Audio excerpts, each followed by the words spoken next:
Persepsi peneliti itu harus ditahqiq, dikonfirmasi kebenarannya. Alat yang dipakai untuk konfirmasi kebenaran itu teori, konsep, dalil yang relevan dengan aspek dan variabel. Lihat yang kedua, selain sebagai persepsi peneliti sendiri, kerangka berpikir juga berarti model atau diagram yang menggambarkan alur logika sebuah penelitian. Model atau diagram itu biasa disebut research paradigm. Jelaskan? Jelas, Prof. Dalam kerangka berpikir, biasanya ada hipotesis atau thesis statement, hypothesis, dan thesis statement. Sekarang kita lihat hipotesis.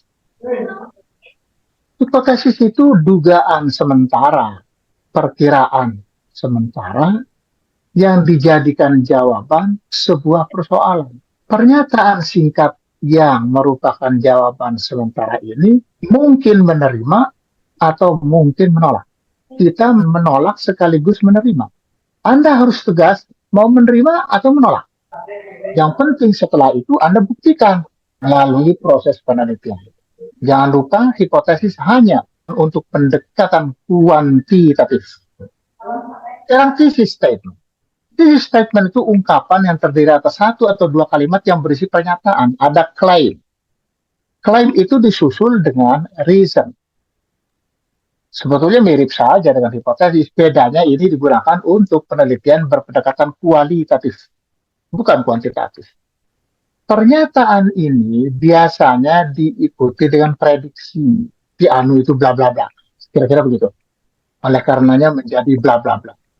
Selanjutnya silakan lihat contoh kerangka berpikir penelitian pada disertasi unggulan di perpustakaan. Ada beberapa disertasi yang saya ingat yang bagus. Disertasi Dr. Rahmatullah. Ada disertasi Dr. Iim Ibrahim. Ada lagi Heri Gunawan. Ada cukup banyak yang bagus dan bisa diteladani. Anda tinggal pilih gaya kerangka berpikir seperti yang mana. Yang penting, kerangka berpikir itu sesuai dengan persoalan penelitian yang Anda hadapi. Jangan lupa kerangka berpikir bisa berarti persepsi peneliti, bisa berarti research paradigm. Bisa berarti dua-duanya yang dinarasikan sampai ditemukannya research paradigm. Ada pertanyaan? Mohon izin Pak bertanya. Silakan. Untuk yang tadi yang analisa yang kerangka berpikir yang kuantitatif itu dalam bentuk data yang hipotesanya atau yang data-data yang bentuknya yang bilangan atau seperti apa, Prof? Hipotesa itu yang betul hipotesis. Analisa itu yang betul analisis. Ada banyak orang yang masih menulis secara keliru istilah-istilah yang sangat sederhana yang seharusnya tidak pernah dibikin salah. Kadang-kadang saya agak bingung juga memikirkan orang seperti itu. Ada orang menyebut berpikir. Memahami asalnya dari kata paham, bukan faham. Yang betul paham. Yang betul pikir. Yang betul pihak. Ini kita bicara bahasa Indonesia ya, bukan bahasa Arab.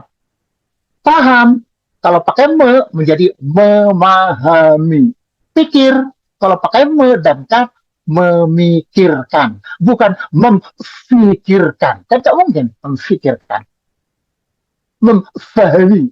Oleh karena itu Anda harus kritis dan bertanya pada diri sendiri untuk mencari yang benarnya yang mana. Hipotesis itu tidak menyebutkan angka. Urusan angka itu urusan kalkulasi statistiknya. Kalau hipotesisnya sendiri pernyataan. Contoh, Anda sudah mempelajari 2 dikurang 1 sama dengan 1. Itu benar secara matematis. Berdasarkan pelajaran itulah, Anda membuat hipotesis mengenai beras yang ada di rumah Anda.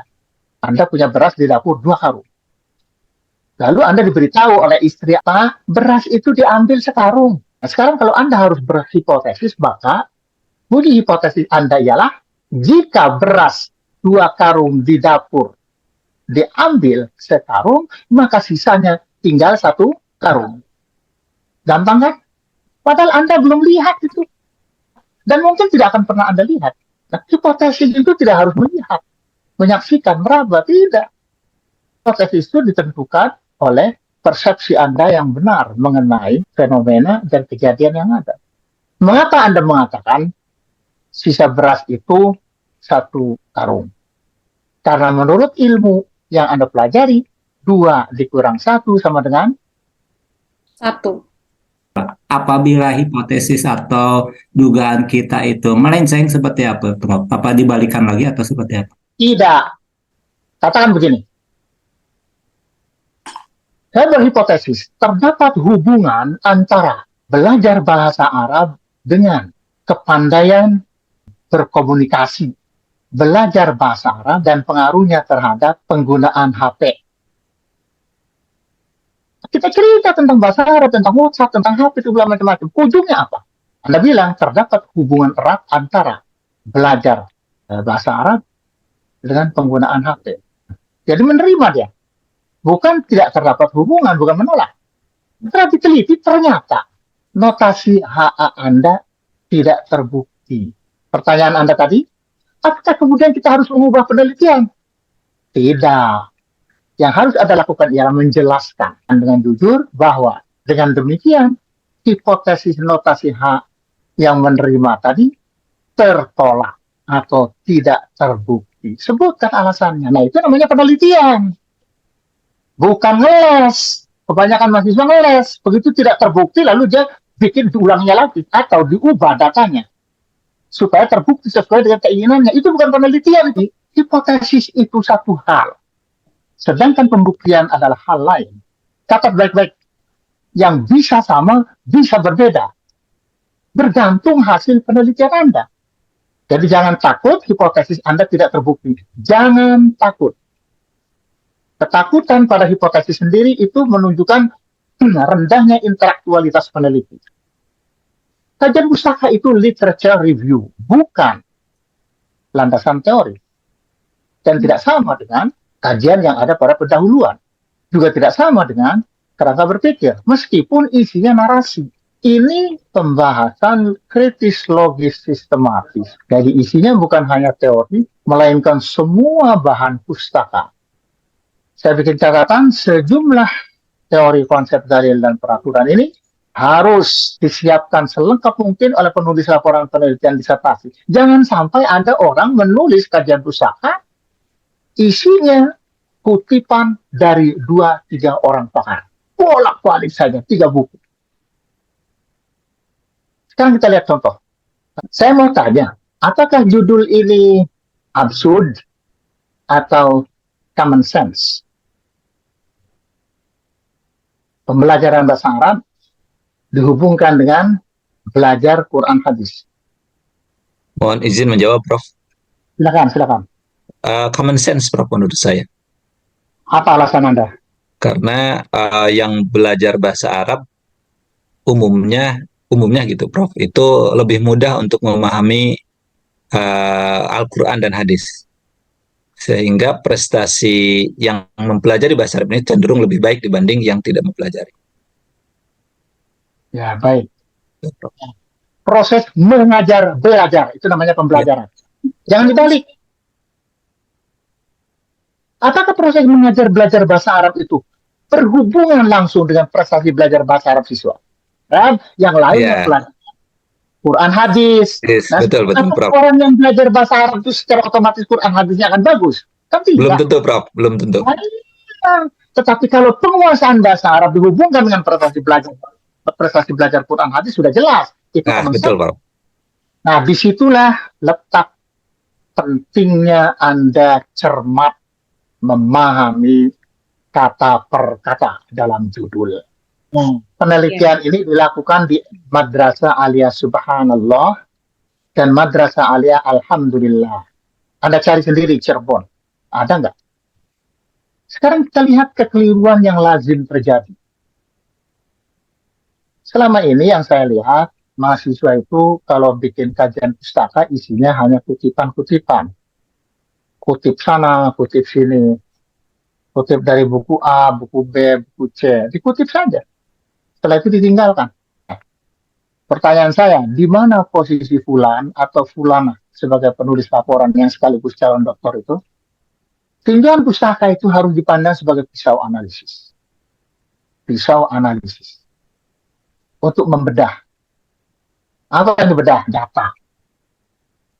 Atau kacamata analisis. Untuk melihat data yang disajikan pada bab 4. Pisau analisis. Analisis artinya memilah-milah sesuatu untuk mengetahui karakteristik dan dimensi sesuatu itu. Jangan lupa itu. Himpunan teori, konsep, dalil harus dikaji dan diberi perlakuan yang kritis dengan menggunakan metode jama, qiyas, tarjih, maslahah, mursalah. Dan ini digunakan oleh orang-orang sarjana non-muslim di luar sana. Sementara kita yang punya jama, punya qiyas, punya tarjih, punya maslahah, mursalah nggak pernah pakai. Atau dipakai jarang sekali. Selanjutnya, kalau sudah dijama atau sudah diqiyas, sudah ditarjih, sudah di maslahah mursalah, muncullah sintesis. Persoalan yang dibahas itu menjadi sintesis. Apa itu sintesis? Kesatuan baru yang utuh dan berbeda dari sebelumnya. Nah, sebagai rakitan ilmiah, sintesis Anda itu harus menunjukkan sikap keilmuan Anda. Anda lihat ini. Di atas ini hasil pemilahan. Alif, lam, ha, mim, dal. Asalnya itu.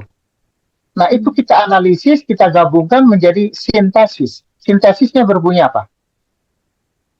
Alhamdulillah.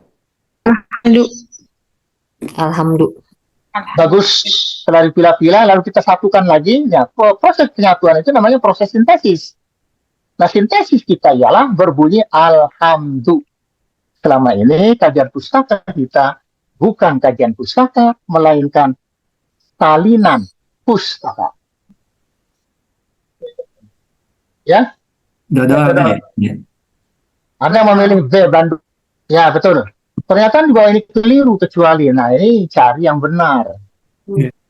Jadi ini yang mana? Ada yang tidak bilang A ini sudah jelas jauh ya.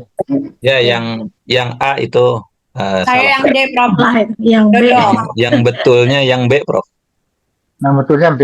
Bandung. Bandung, Ya. Prof. Bandung. B Prof Bandung. Menurut Anda, layakkah pengaruh belajar bahasa Arab terhadap kemampuan berbahasa Arab dijadikan judul penelitian? Saya rasa tidak, Prof, untuk penelitian karena sudah jelas jika belajar bahasa Arab akan mempengaruhi kemampuan berbahasa Arab, Prof. Jadi Jadi judul ini tidak layak. common sense. Ya. Common sense.